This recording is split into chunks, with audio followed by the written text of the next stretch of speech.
السلام علیکم دوستو، کیسے ہیں آپ سب؟ میں زبینہ فیاض ایک بار پھر آپ کے ساتھ تو میں شروع کر رہی ہوں کتاب غم نہ کرے، جس کے رائٹر ہے ڈاکٹر آئز القرنی اور جس کا ترجمہ کیا ہے غدریف شہباز ندوی صاحب نے۔ تو شروع کرتے ہیں غم نہ کرے، پارٹ 41۔ امن شرعاً و عقلاً مطلوب ہے۔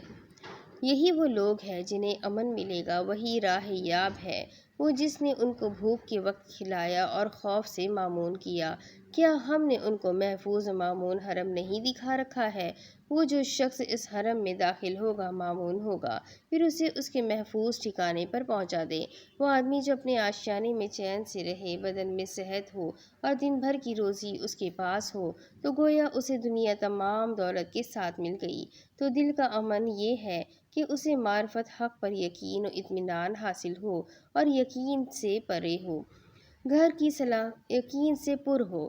گھر کی سلامتی یہ ہے کہ وہ انحراف سے محفوظ، رذائل سے دور، سکنیت سے بھرا اور ربانی ہدایت سے فیض یافتہ ہو۔ امت کا امن یہ ہے کہ لوگ باہم محبت و الفت کے ساتھ رہے، معاملات میں عدل ہو اور شریعت کے ذریعے اس کی دیکھ بھال ہو۔ بے خوف کا مطلب ہے دشمن کی طرف سے امن چین سے ہونا۔ بس وہ وہاں سے خوف و اندیشے کی حالت میں نکلا۔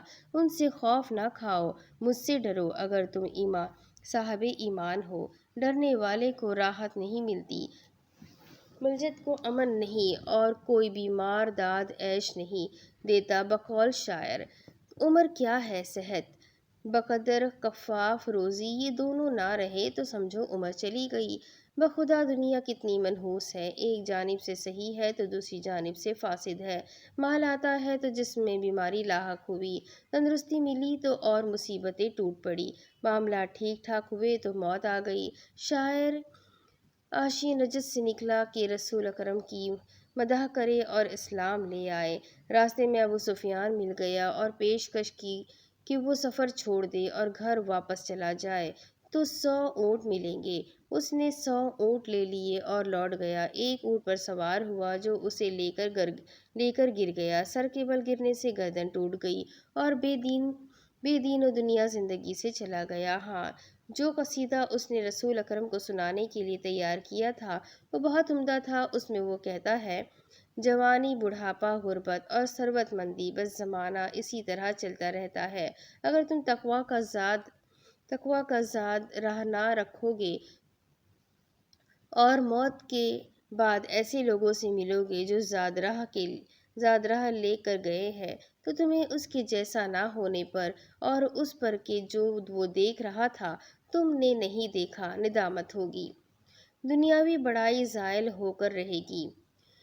حقیقی خوشی وہ ہے جو کامل اور دائمی ہو۔ دوام کا مطلب ہے کہ دنیا میں بھی ملے، آخرت میں بھی، کل بھی، آج بھی، اور تکمیل یہ ہے کہ کوئی برائی اسے مقدر نہ کرے، اس کے روئے جمیل پر چھینٹے نہ پڑے۔ شاہ عراق نعمان بن منظر ایک درخت کے نیچے بیٹھا رنگ رلیاں منا رہا تھا۔ عدی بن زید حکیم العرب نے اسے نصیحت کرتے ہوئے کہا، بادشاہ، آپ جانتے ہیں کہ یہ درخت کیا کہہ رہا ہے؟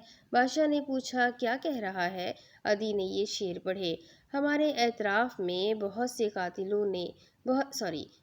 قافلوں نے ڈیرے ڈالے اور شراب ارغوانی کے جام لنڈھائے، پھر زمانے نے ان کے ساتھ کھلواڑ کیا اور زمانے میں اس کے سوا کیا رکھا ہے؟ دنیا ہے سکھ سے خالی، دکھ چار سو بھرا ہے۔ غم کے سوا یہاں پر سوچو تو کیا دھرا ہے؟ یہ سن کر نعمان مگدر ہو گیا۔ اس نے شراب چھوڑ دی اور موت تک ایسے ہی افسردہ رہا۔ شاہ ایران فارسی مملکت کے قیام پر 2500 برس گزرنے کا جشن بڑے تزک و احتشام سے منا رہا تھا اور مملکت کی توسیع کے مضبوط منصوبے بنا رہا تھا کہ اچانک لمحوں میں ہی اس کے خواب منتشر ہو گئے، اقتدار چھن گیا، اسے جلا وطن کر دیا گیا۔ تو جسے چاہے بادشاہت دے، جس سے چاہے چھین لے۔ یہ شخص اپنے محلات، کوٹھیوں اور عیش و مستی کی خوابگاہوں سے نکال دیا گیا، وطن سے دور، مفلس اور مجرم ہو کر مرا۔ کہ کوئی بھی اس پر رونے والا بھی نہ تھا۔ انہوں نے کتنے ہی باغات اور چشمے، سرسبز کھیت اور اچھے مقامات اور وہ نعمتیں جن میں وہ نازوں سے رہتے تھے سب چھوڑ دیے۔ یہی حشر رومانیہ کے صدر چارویسکی کا ہوا، جس نے 22 سال تمطراق سے حکومت کی۔ اس کے اپنے محافظوں کی ریز و فورس کی تعداد 70,000 تھی۔ پھر کیا ہوا کہ عوام نے اس کے محل کا محاصرہ کر لیا اور اس کے محافظوں کے ٹکڑے ٹکڑے کر ڈالے۔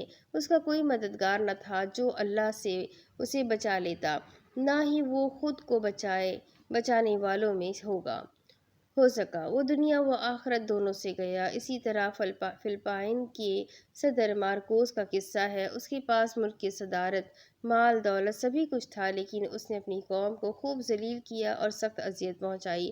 اللہ نے بھی ایسی سزا دی کہ اپنے ملک سے بھگا دیا گیا، گھر والوں نے ساتھ چھوڑ دیا، اس کی کوئی پناہ گاہ نہ تھی، اسی بدبختی کے عالم میں مر گیا۔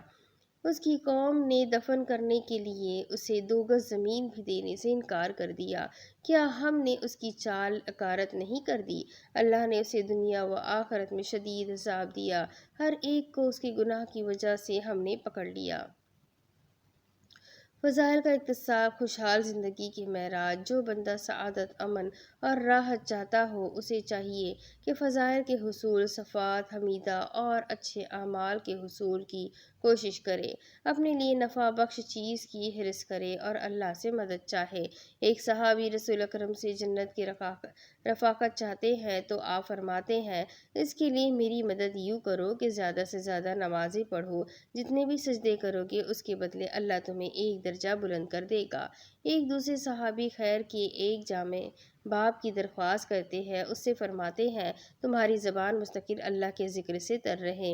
ایک تیسرے صحابی بھی ایسی ہی فرمائش کرتے ہیں تو آپ فرماتے ہیں، تم کسی کو گالی نہ دینا، اپنے ہاتھ سے کسی کو نہ مارنا، اگر کوئی تمہاری کسی خامی پر تمہیں برا بھلا کہے تو تم اس کی خامی پر برا بھلا نہ کہنا، بھلائی تھوڑی سی بھی ہو اس کی تحقیر نہ کرنا، اگرچہ تم اپنے ڈول سے پینے والے کے برتن میں ڈال دو۔ اہم معاملہ جلدی اور اقدام چاہتا ہے، فتنوں سے پہلے عمل کرنے کے لیے جلدی کرو، 5 کو 5 سے پہلے غنیمت سمجھو، اپنے رب کی مغفرت اور جنت کی طرف سبقت کرو۔ وہ خیر کے کاموں میں سبقت کرتے تھے، جو سبقت کرنے والے ہیں وہی آگے ہے۔ خیر کے کام میں ڈھیل نہ کرو، نیکی اور پوچھ فضائل کی طلب میں ٹال مٹول نہ کرو۔ بقول شاعر، آدمی کی دل کی دھڑکنیں اس سے کہتی ہے کہ زندگی چند ثانیوں اور سیکنڈوں کی ہے، اسی چیز میں سبقت کرنے والوں کو مقابلہ کرنا چاہیے۔ عمر بن خطاب رضی اللہ کو جب خنجر مارا گیا اور ان کا خون خوب بہنے لگا، اس حال میں انہوں نے ایک نوجوان کو دیکھا جس کا عذار زمین پر گھسٹ رہا تھا۔ آپ نے اس سے فرمایا، بھتیجے، اپنا عذار اوپر اٹھاؤ، اس سے تقویٰ بھی حاصل ہوگا اور کپڑا بھی صاف رہے گا۔ سکرات موت میں بھی امر بالمعروف کی یہ شان تھی، تم میں سے جسے بھی چاہے وہ آگے کر دے یا پیچھے۔ خوشبختی لمبی نیند یا آرام پسندی سے حاصل نہیں ہوگی، بلندیوں کو چھوڑنے اور فضائل کو پھینک دینے سے حاصل نہ ہوگی، لیکن اللہ نے ان کے اٹھنے کو ناپسند کیا، چنانچہ ان کی ہمت توڑ دی اور ان سے کہہ دیا گیا کہ بیٹھنے والوں کے ساتھ بیٹھ جاؤ۔ سست ہمت اور تھڑ دلوں کی منطق ان کو یہ پٹی پڑھاتی ہے کہ گرمی میں جہاد کے لیے نہ نکلو، اگر وہ شہید ہمارے ساتھ رہتے تو نہ مرتے نہ قتل کیے جاتے۔ خیر کے کام میں تاخیر سے بندے کو وحی کے ذریعے سے روکا گیا ہے۔ تمہیں کیا ہوا ہے کہ جب تم سے کہا جاتا ہے اللہ کے راستے میں نکلو، تم زمین سے چمٹ کر بیٹھ جاتے ہو؟ تم میں یقیناً وہ بھی ہے جو ضرور دیر کریں گے، لیکن وہ زمین کی طرف مائل ہو گیا۔ کیا میں اس کوے جیسا ہونے سے بھی رہا؟ وہ اس لیے کہ انہوں نے آخرت پر دنیا کی زندگی کو ترجیح دی۔ تم آپس میں تنازع نہ کرو کہ ناکام ہو کر رہ جاؤ گے۔ جب وہ نماز کی طرف کھڑے ہوتے ہیں تو سست کھڑے ہوتے ہیں۔ اے اللہ، میں سستی سے تیری پناہ لیتا ہوں۔ ہوشیار رہو ہوشیار وہ ہے جو نفس کو قابو میں رکھے، موت کے بعد کے لیے کام کرے۔ عاجز وہ ہے جو بے لگام نفسانی خواہشات کے پیچھے دوڑے اور اللہ سے بس تمنائیں باندھے۔ جنت اور نعمتیں وہاں ہیں، یہاں نہیں۔ کیا آپ چاہتے ہیں کہ جوان، صحت مند، ثروت مند اور ہمیشہ ہمیشہ رہیں؟ اگر آپ یہ چاہتے ہیں تو جان لیجئے کہ دنیا میں نہیں ملے گا بلکہ آخرت میں ملے گا۔ یہ دنیاوی زندگی ہے کم نصیبی اور فنا اس کی قسمت ہے۔ اللہ نے اسے لہو و لعب اور غرور کا سودا قرار دیا ہے۔ ایک شاعر نے افلاس و غربت کی زندگی گزاری۔ اس کا افغان شباب تھا، مال چاہتا نہ ملتا، شادی کرنا چاہتا بیوی نہ ملتی، لیکن جب عمر ڈھل گئی، بڑھاپے نے دستک دی، ہڈیاں کمزور ہو گئی تو اب ہر طرف سے مال ملنے لگا، مکان اور نکاح بھی آسان ہو گئے۔ زندگی کی ان تضادات سے اوب کر اس نے ذیل کے شعر کہے: 20 سال کی عمر میں جن چیزوں کی تمنا تھی وہ 70 سال کے بعد مل رہی ہے۔ اب ترکی نازنین ہرنیوں کی طرح میرا طواف کر رہی ہے۔ لوگ کہتے ہیں تمہیں کیا تکلیف ہے کہ رات میں کر رہا کرتے ہو اور ہمیں جگا دیتے ہو؟ میں نے کہا میں 80 سال کا ہونے جا رہا ہوں، یہی تکلیف ہے۔ کیا ہم نے تمہیں اتنی عمر نہ دی تھی کہ جو نصیحت حاصل کرنا چاہے کر لے؟ اور کیا تمہارے پاس خبردار کرنے والا نہیں آیا؟ انہوں نے گمان کیا کہ وہ لوٹائے نہیں جائیں گے۔ یہ دنیا کی زندگی محض ایک لہو و لعب ہے۔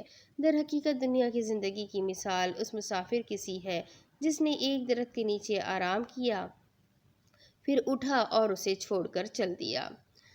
اب اس کے آگے کی سٹوری میں آپ کو اگلی قسط میں سناتی ہوں کہ آگے اس کتاب میں کیا لکھا ہے۔